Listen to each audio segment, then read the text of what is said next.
My name's Eben. I'm an alcoholic. Hi, Eben. And I'm glad to be here. Good to see everybody. I haven't shared in a while, so it's good to be up here. Seems like it kind of goes in streaks. You get asked once and do a couple times, and then a year goes by. And I know I shared a couple times around this time last year because I was coming up on my birthday then. And I'm coming up pretty soon. May 18th will be, God willing, be coming up on my 19th year. So it's a long-ass time. Shit. Try to condense that all into half an hour. See what we can do. But life is great, and I'm stoked on life. And I was not stoked on life when I got here. I feel like I'm a man that's lived two lives, and I feel like that's kind of how AA is. There's the life, there was one life that had to die for this life to live, and it's interesting because I have a sponsee, and it was just really struck me when he told me this story that he had a gun in his mouth. And he was at his he was at his end, I should say, his wit's end, and he had a gun in his mouth. And he kind of he made this decision like, no, I'm going to keep going, I'm going to live. And later, since he became my sponsee and we started talking about it, he told me the story. It came to him, he said that, in looking back on this experience, that he had to pick which one of him he wanted to kill, And I just thought that was so profound. This idea that there's this death of the old self that allows me to live this life, these blessings which that I've received, and I don't know. Maybe death has just been a big theme for me lately because there's been people in this community who've passed away recently, and it's just kind of been a theme anyways, because somebody gave me this book by this awesome Buddhist writer, philosopher named Thich Nhat Hanh. I'm sure people have heard of him before. Pretty well-known dude, but somebody gave me this book about, it's called No Fear, No Death. And it's just been a really big theme for me lately, this idea of just life and rebirth and what death really means, living with a God in my life that is eternal. And I don't know. I don't really have anything deep to share with you about that other than it's just kind of been bouncing around and keeps coming up. I will say, sort of to kick this thing off, that, I had a pretty interesting experience this last Monday because I went to church. And I don't attend a church.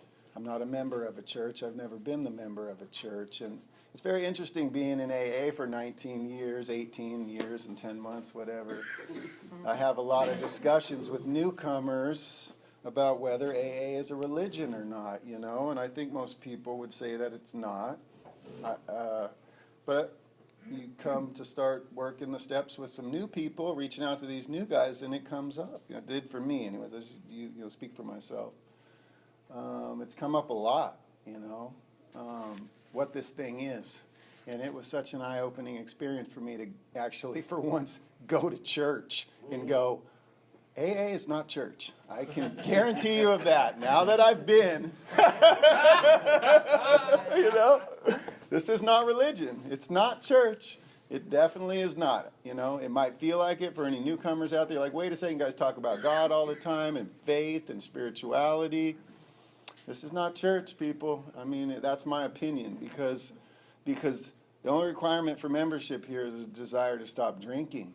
And we're all members when we say we are. And and I got nothing against the church. I love it. It's a beautiful thing. There must have been 300 people at this gathering, this funeral.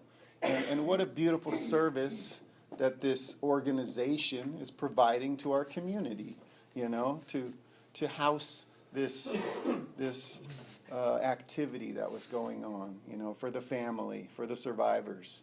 you know, and for this woman that passed away.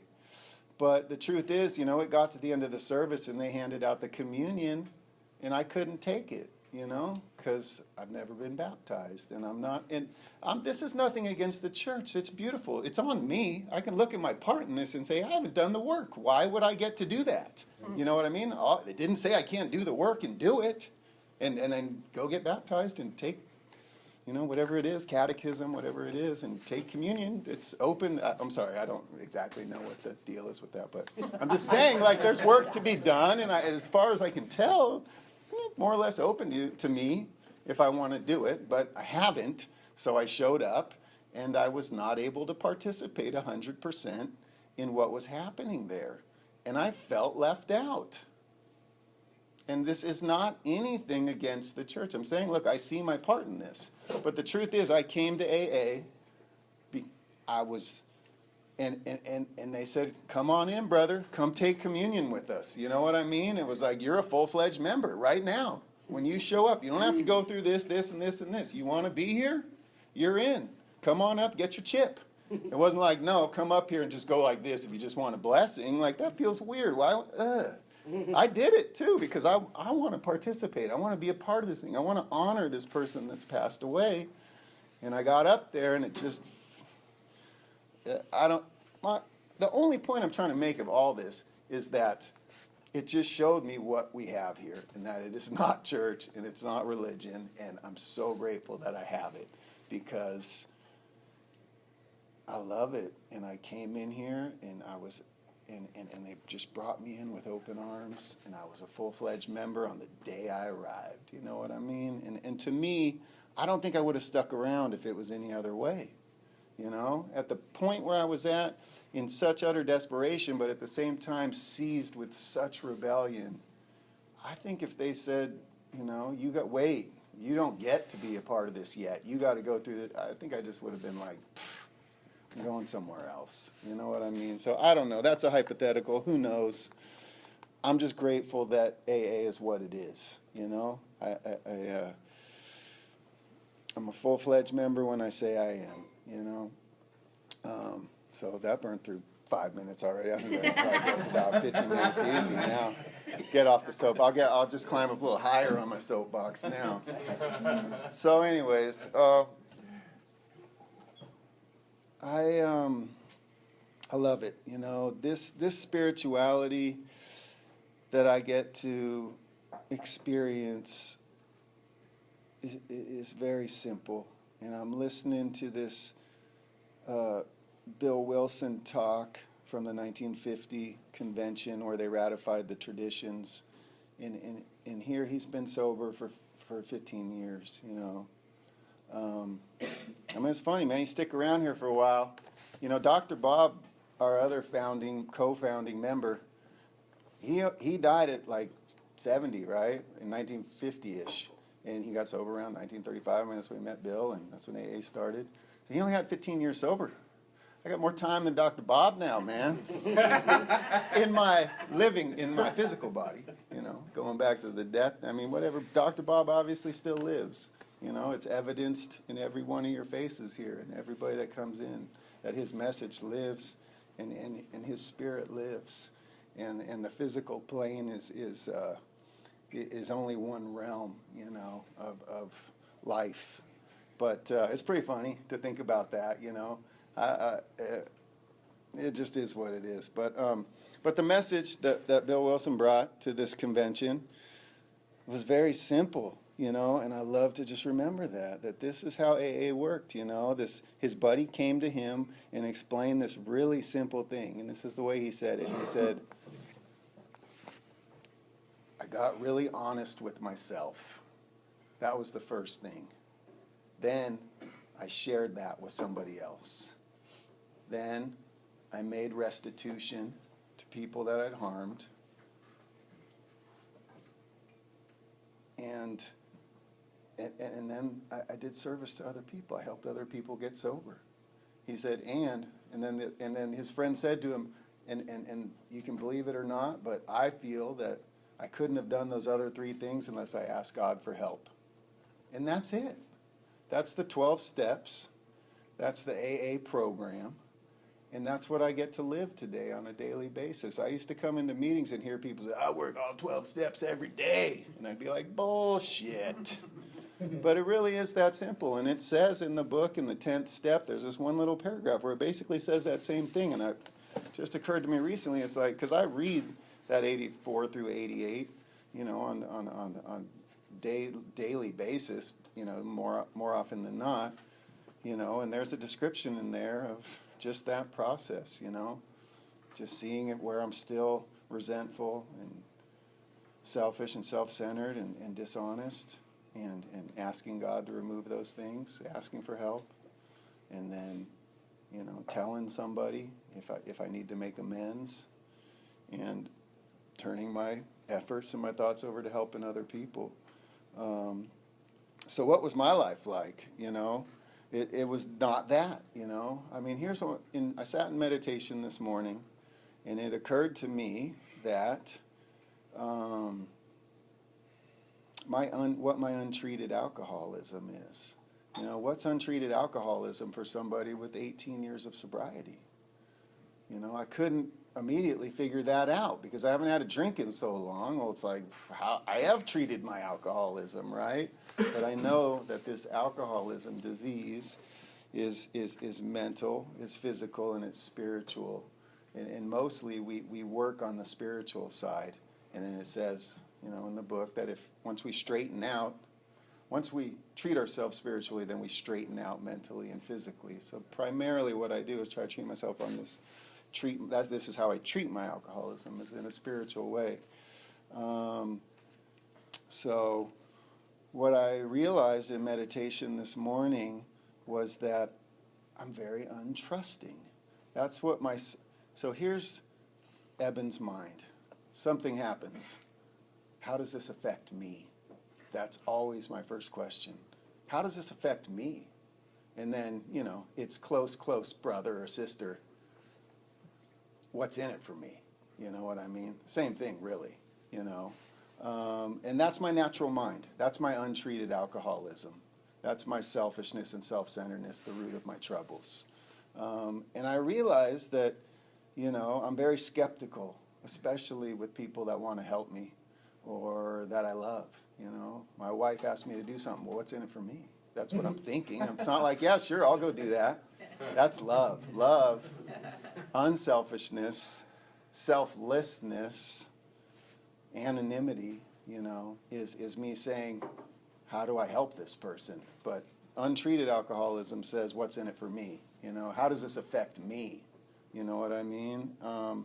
And I realized that how that manifests for me is in this sense of not trusting people and being skeptical.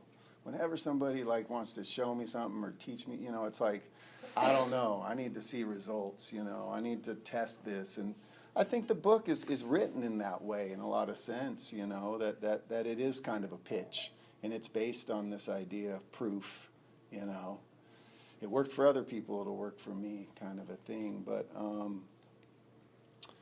so I don't know. I just share that to just say that it's pretty simple when you know, simple, yet it's taken me 18 years to have that realization, you know, from listening to AA speakers all week and meditating and going to do my service work and you know, I just had this beautiful realization. And so, you know, when I get to that third step of how do I turn my will and my life over, you know, to this good orderly direction, to this God, to this loving presence, that's my lesson for today, is to stop saying what's in it for me. How does this affect me? And just get into this simple mode of, my wife just asked me to do this thing. What's in it for her? You know what I mean? It's just that simple, you know what I mean? What can I do for her? You know? So anyhow, that's that. I feel like I can go over a little bit of my story. You know, I grew up in Ojai, California, in a cool little hippie artist community town, and drinking and drugs were cool, really. I mean, you know what I mean? I didn't grow up in a really oppressive environment, so it's more about freedom and self-expression, and I wanted freedom.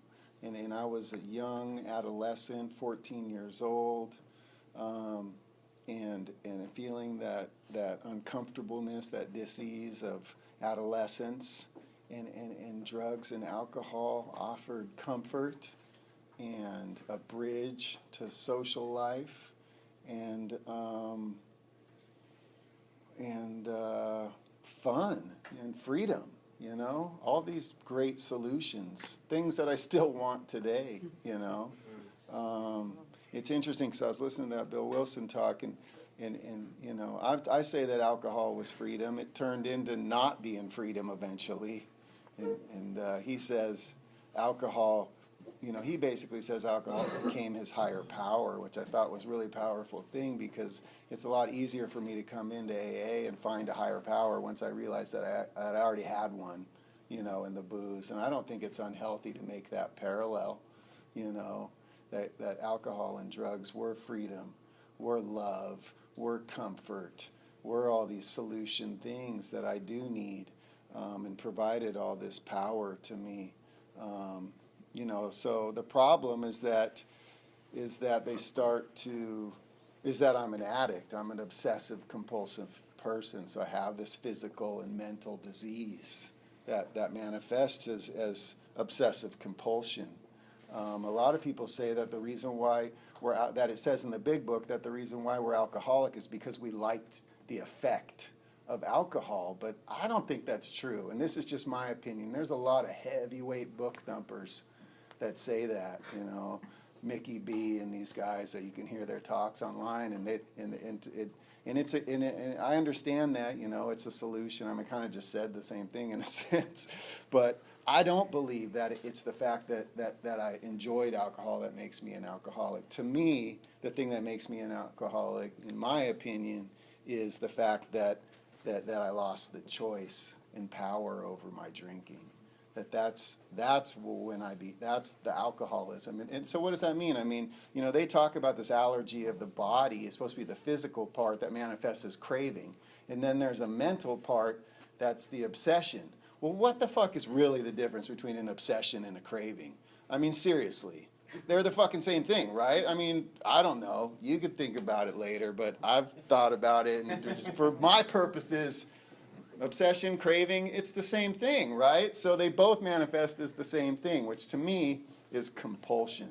And this is this thing that we talk about in psychology today, at least I hear about all the OCD. I'm OCD, obsessive compulsive disorder, right? That's what alcoholism is to me. It's a mental illness that has a physical, you know, with a physical quality that both manifest as compulsion. So the idea for me is that I wanted to stop and I wanted to control my drinking for years and years and years, but I couldn't, you know. And the rationalists and the atheists and you know, are going to say, well, you always had a choice. You chose to drink. But I counter that with this mental illness of compulsion, you know, that I said I didn't want to drink. I said I wasn't going to drink. I said I wasn't going to do the drugs. At the core of my body, I had every reason not to. I didn't want to. I wanted to have this life, but I did anyways. Why? Because of that strange mental twist, right? The insanity. They even call it in the book insanity. It's mental illness to me, you know, and that's what made me an alcoholic. So what do? You know, for me, do I sit there and try not to drink as hard as I can? I tried that that's what I do. Of course that's what I do. And I did that for years and years and years. And instead I just found heroin and freaking crystal meth and other alcohols. You know what I mean? I talked about it in the book. There's no reason to pull punches, or, I mean, Dr. Bob says he shot up was intravenously using what they call them, sedatives, for 17 years in the big book. It's ridiculous that anybody ever comes to a meeting and apologizes for that. It's like, have you read the big book? Like Bill Wilson, page 7, says I had a combination of sedatives and freaking drink. And then on the very next page, he describes the real alcoholic who uses a combination of sedatives and alcohol. It's like, whatever. I read that. I was like, cool, that's me. Yeah, I'm welcome here. This is my place. You know, I'm where I belong. So, to me, all those things were just ways of me to try to control and enjoy. That says the obsession of every abnormal drinker is that someday he'll be able to control and enjoy his drinking, right? So that's where the mental twist comes in, is that every time I'd be like, nope, can't do this again. That sucked. Oh, shit, I'm going to lose my job. Oh, no, this happened, that happened. And then the mental obsession, the compulsion kicks in, and I go, no, I'll probably be able to enjoy it this time. That's the obsession. The obsession isn't that I necessarily, of course there's the obsession of I think about it all the time when I'm not doing that. There is that part, but the obsession that they describe in there, that I see is this obsession that's going to be different this time. That I'm going to be able to control it and enjoy it. And that's where the problem came in, because might have enjoyed it at first, but by the end of the night and by the next day, it wasn't so enjoyable. You know what I mean? So, I assume you know what I mean because you're here. So that happened. That sucked. So then I. So how do I get the power to control and enjoy life? Then, you know what I mean? How do I get and that's not what I meant to say, but that certainly applies. But how do I get the power not to drink? Because that's what this is about, right? It says lack of power. That was my dilemma. So how do I get that? Well, I don't get it by doing push-ups. I don't get it by going to the bar and putting a drink right there and being like, yeah, you know what I mean? That's not how, I don't strengthen myself. I went 16 hours today staring at it, I didn't drink it, and then I drank, you know what I mean? Woo! I only did 15 yesterday, you know what I mean? Like, that's not how we do it. It's not through willpower, right?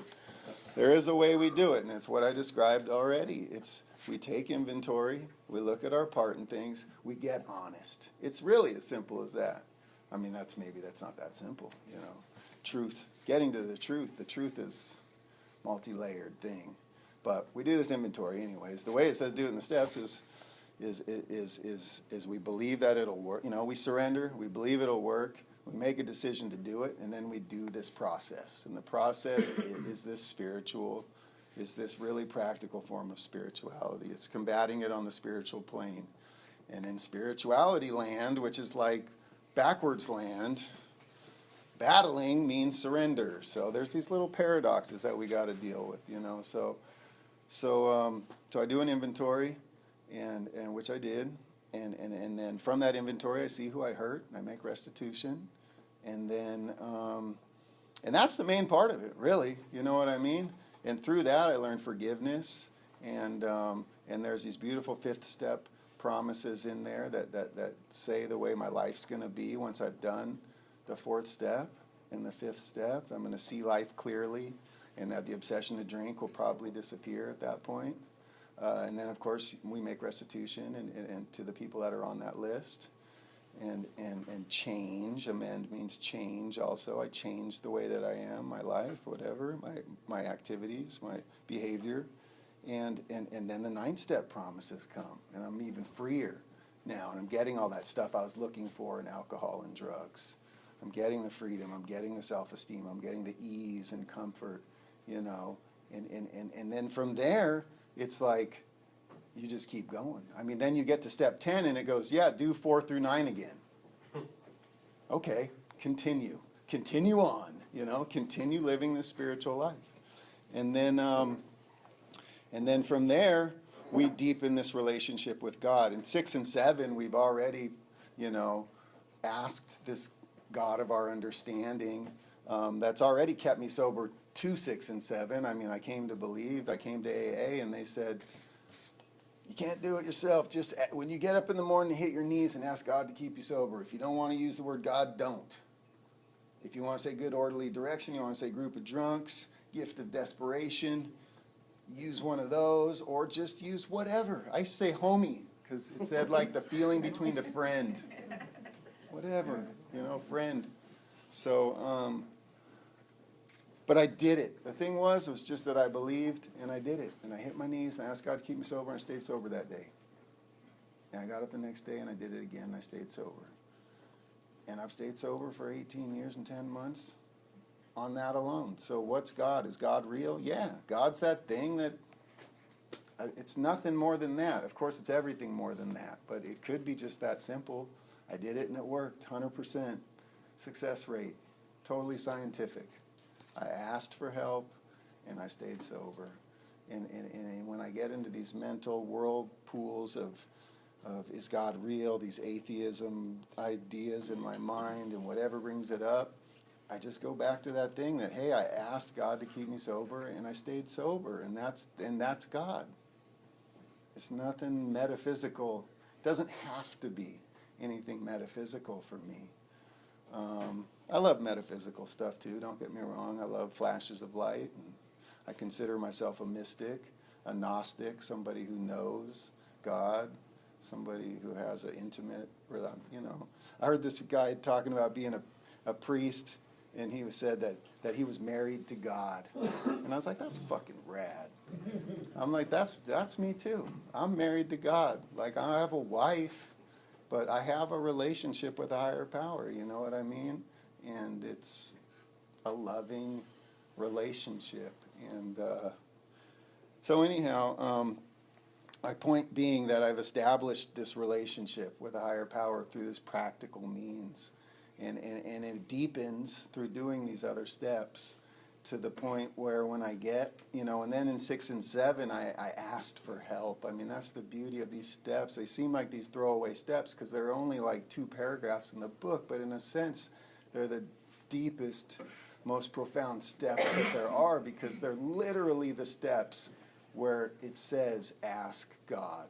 You know what I mean? And it's a little freaky. I'll even come right out and admit it. It says him, and it's kind of weird, actually. For me, for my perception and mental conception of what God is, it's a little, I was like, well, that's a weird choice of words. Didn't occur to me until I was, 17 years sober, but whatever. It is what it is. You know what I mean? Like, and if that bums anybody out, I feel you. I think it's weird, but it is what it is. But the beauty of it is in the asking.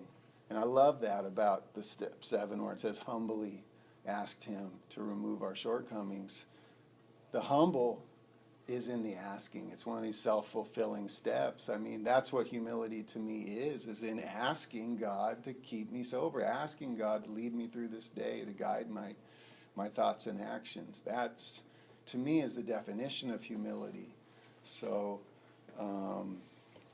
as I get to step 11, I just deepen that relationship, and yet rarely do I think about what the actual step is. And I did this morning, this idea as I was doing my prayers and doing this meditation. I thought to myself, praying only for knowledge of his will for me and the power to carry that out. I mean, what a fucking radical prayer, Talk about humility and direction and guidance, to have that in there, that lesson of how to pray, one way to pray.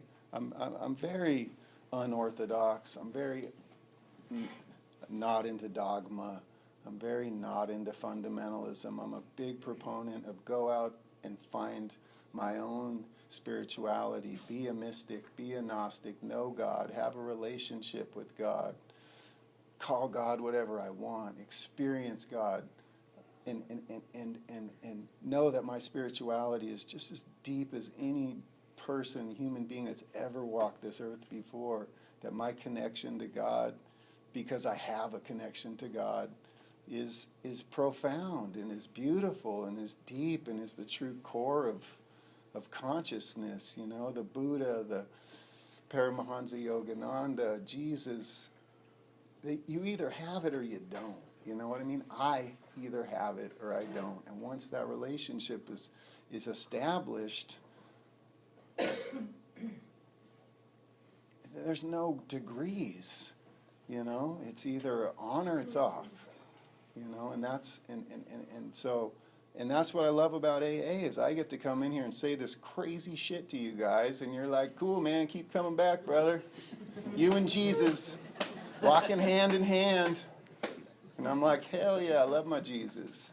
You know, go say that. Well, I'm not going to go into hypotheticals, but and then just to say, I mean,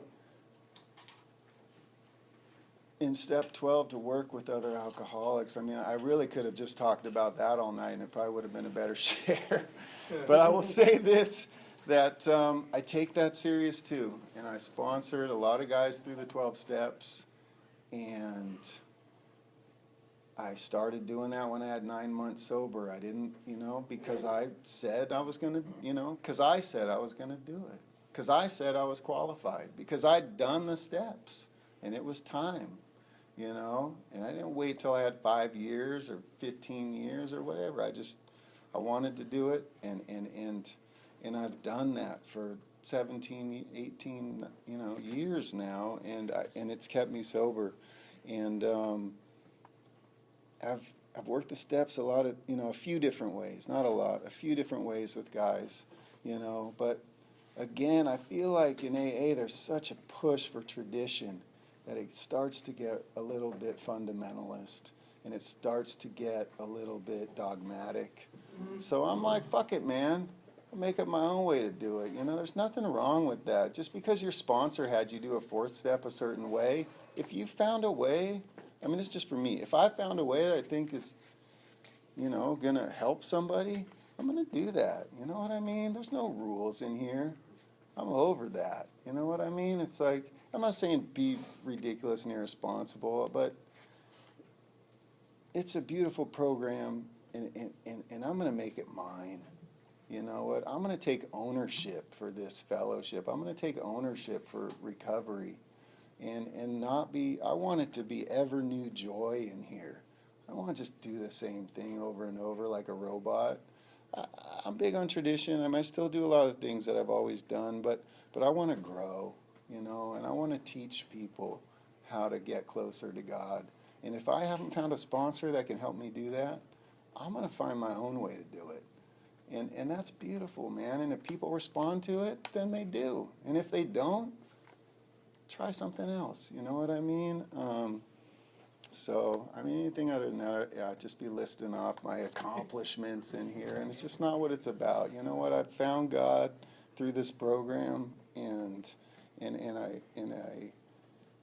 I pray and I meditate on a daily basis, and I have a relationship that's ever new and joyful. And I'll just end on that. Thank you. Thank you, Eben. We have no dues or fees for AA membership. We're self-supporting through our own contribution, and we only have one agent I. So this will go around, and the basket pays for rent, and